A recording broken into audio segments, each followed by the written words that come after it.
Olá, prudente! Seja muito bem-vindo ao nosso estudo detalhado sobre o primeiro capítulo do livro de Apocalipse. Hoje, vamos explorar as primeiras revelações que João recebeu enquanto estava exilado na ilha de Patmos. Este capítulo contém imagens poderosas e profundos ensinamentos sobre a natureza de Cristo, a missão da Igreja e o futuro da humanidade. Vamos mergulhar juntos nesta jornada de fé e reflexão. O livro de Apocalipse começa com a revelação que Deus deu a Jesus Cristo, que, por sua vez, a transmite ao apóstolo João. Ele está exilado na ilha de Patmos e é aqui que ele recebe uma visão divina que se tornaria o fundamento deste livro.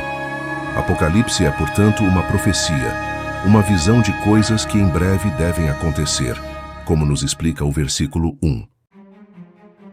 Este livro tem uma mensagem clara, não apenas para a igreja de sua época, mas para todos os cristãos ao longo da história. Em Apocalipse 1:3, encontramos uma bênção para todos aqueles que leem, ouvem e guardam as palavras desta profecia. A mensagem é simples, mas profunda. Obedecer e viver de acordo com o que será revelado é fundamental para quem segue a Cristo.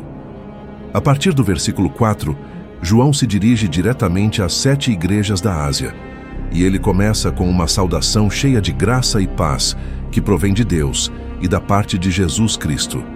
Ele descreve Jesus como a fiel testemunha, o primogênito dentre os mortos e o príncipe dos reis da terra. Vamos analisar essas descrições. A primeira expressão, a fiel testemunha, fala da missão de Cristo na terra, de sua vida, morte e ressurreição, sempre fiel ao propósito de Deus. Em seguida, o primogênito dentre os mortos é uma referência clara à sua vitória sobre a morte. Ele não apenas ressuscitou, mas se tornou o primeiro entre todos os que ressuscitarão. E por último, ele é descrito como o príncipe dos reis da terra, mostrando sua soberania sobre todos os governantes humanos. Aqui eu chamo a sua atenção para um fato especial que trataremos nos próximos capítulos. No livro de Apocalipse, especificamente nos capítulos 2 e 3, encontramos as cartas enviadas às 7 igrejas da Ásia Menor. Cada uma dessas igrejas representa um tipo diferente de comunidade cristã da época, e essas cartas são, muitas vezes, interpretadas como representações de diferentes tipos de cristãos, ou atitudes dentro da igreja ao longo da história.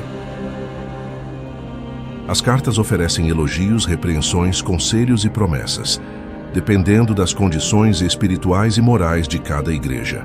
Das 7 igrejas, apenas 2 são irrepreensíveis, ou seja, não receberam nenhuma crítica ou reprovação de Cristo. Trataremos deste assunto nos próximos estudos. Você pode acompanhar em nossa playlist o estudo do Apocalipse. Retornando para o capítulo 1, e o versículo 6, enfatiza o que Jesus fez por nós.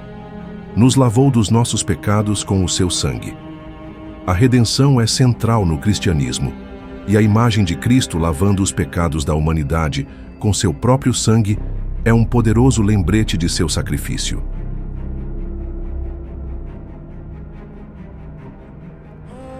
A partir do versículo 7, o tom do livro muda para uma visão de Cristo glorificado.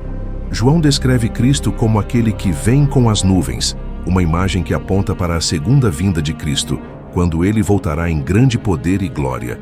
Essa vinda será visível a todos, até mesmo aqueles que o traspassaram, como descreve o versículo 7. E todas as tribos da terra se lamentarão sobre ele. Esse lamento mostra que, ao ver a verdade, muitos se arrependerão de suas escolhas passadas. A mensagem é clara. A volta de Cristo não será ignorada.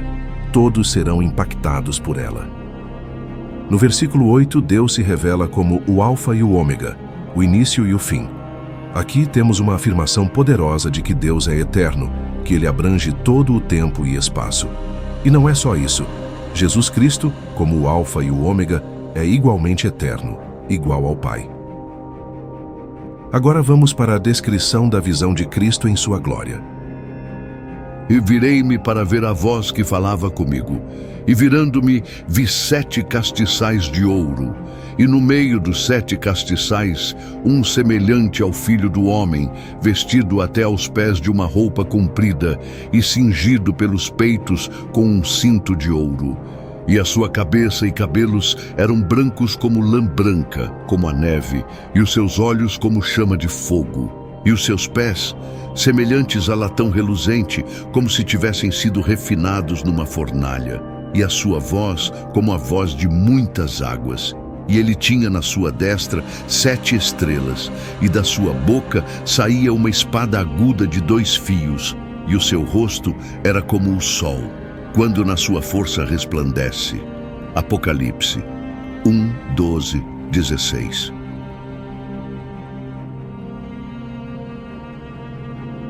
João, após ouvir uma voz poderosa, se volta para ver quem está falando com ele. Ele percebe 7 candeeiros de ouro.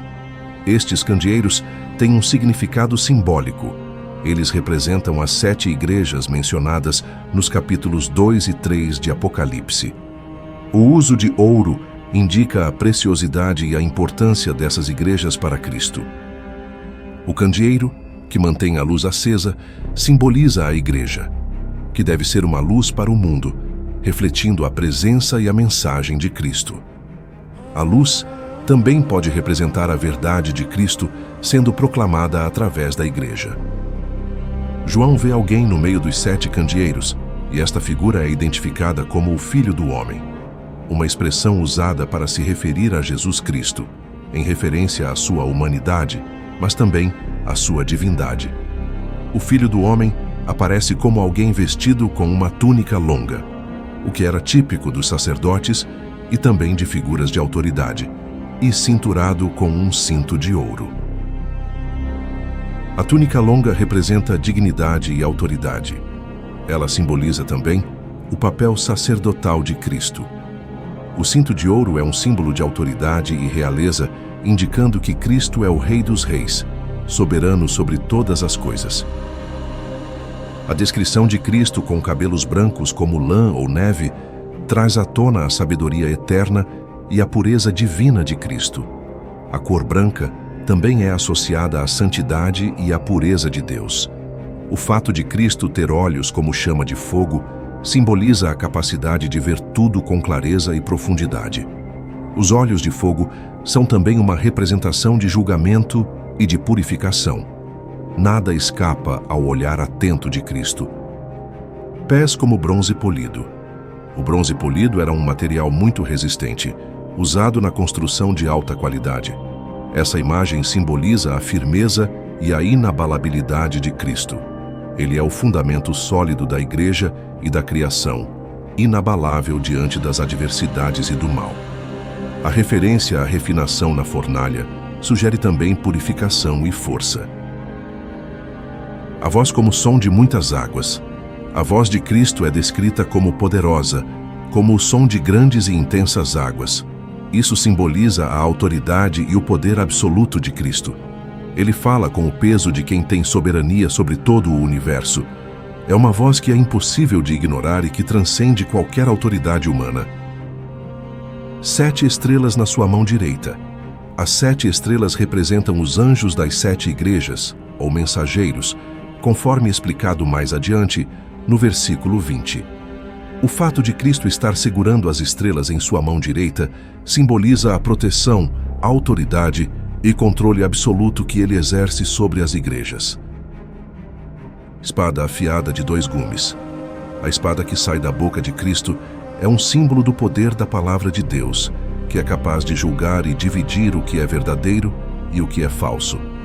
A espada de 2 gumes sugere que a palavra de Cristo tem o poder de penetrar profundamente, discernindo os pensamentos e intenções do coração humano.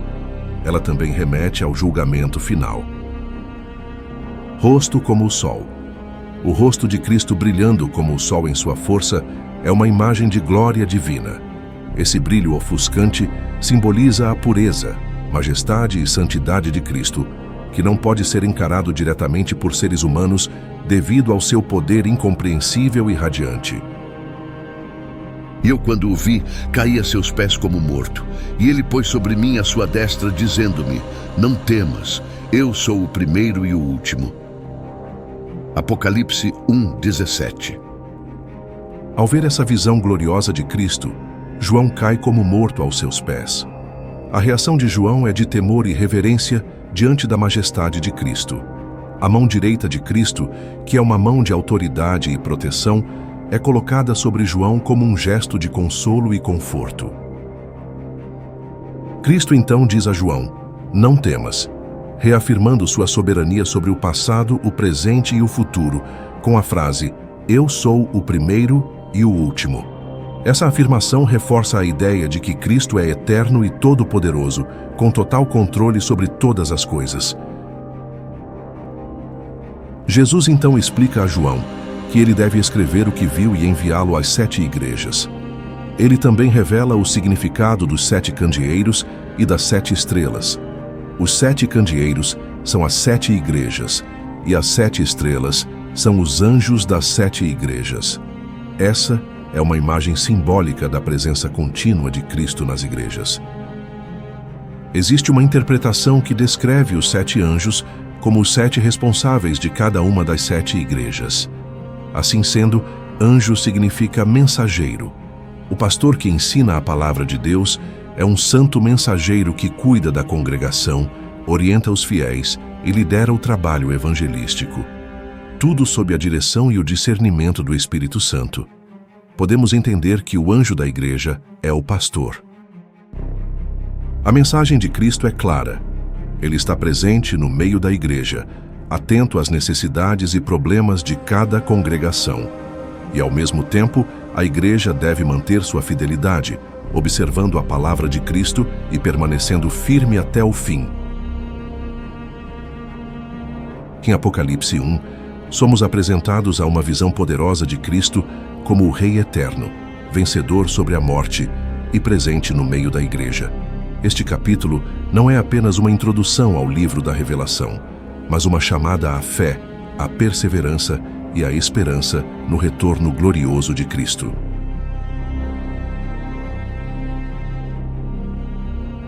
E assim chegamos ao fim da nossa análise do primeiro capítulo do livro de Apocalipse. Neste capítulo, vimos a visão gloriosa de Cristo, sua autoridade, majestade e poder sobre todas as coisas. Ele está presente no meio da sua igreja, nos guiando com sua palavra poderosa e imutável. Cada detalhe dessa visão nos lembra da soberania de Cristo, que é o Alfa e o Ômega, o primeiro e o último, e o único digno de nossa adoração e confiança. Mas, como sabemos, esse é apenas o início da jornada. O livro de Apocalipse continua a se desenrolar com mensagens poderosas e visões proféticas que tocam profundamente nosso entendimento sobre o futuro e o propósito de Deus. E o melhor de tudo, estamos apenas começando. Ao longo dos próximos vídeos, vamos explorar capítulo por capítulo, detalhando cada uma dessas mensagens, de forma a aplicar os ensinamentos dessa grande revelação à nossa vida hoje. Se você gostou deste vídeo e deseja continuar a explorar o livro de Apocalipse conosco, inscreva-se no canal e ative o sininho de notificações. Assim, você será o primeiro a saber quando o próximo vídeo sobre o capítulo 2 estiver disponível. Não perca as mensagens poderosas que estão por vir, como as cartas às 7 igrejas e suas implicações para nós hoje. Deixe seu like, compartilhe com amigos e nos comentários compartilhe o que mais chamou sua atenção neste estudo. Vamos juntos aprofundar nossa compreensão e fortalecer nossa fé à medida que caminhamos por essa jornada de revelações divinas. Que Deus abençoe sua vida e que a luz de Cristo continue a brilhar em seu coração. Nos vemos no próximo vídeo.